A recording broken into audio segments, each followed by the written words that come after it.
যে কি হলো আমার জীবনে, কত কথা জমা ছিল বলবো তোর বসলে।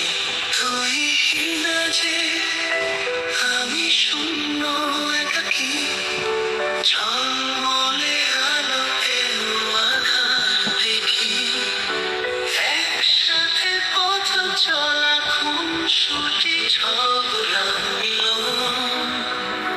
কেন এত অভিমান, কেন রে ভাঙলি ভাঙলি বাঁধন?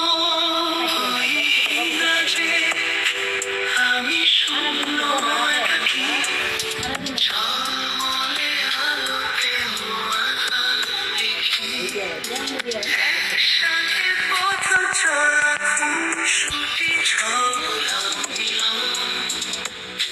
কেন এত অভিমান, কেন রে ভাঙলি বাঁধন?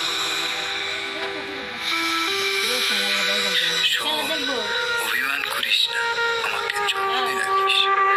আসলে আল্লাহ যা করে তার সব সময় ভালোর জন্যই করে। আগে দুই বন্ধু আলাদা আলাদা দেহে থাকতো, এখন দুই বন্ধু এক দেহের বাসিন্দা।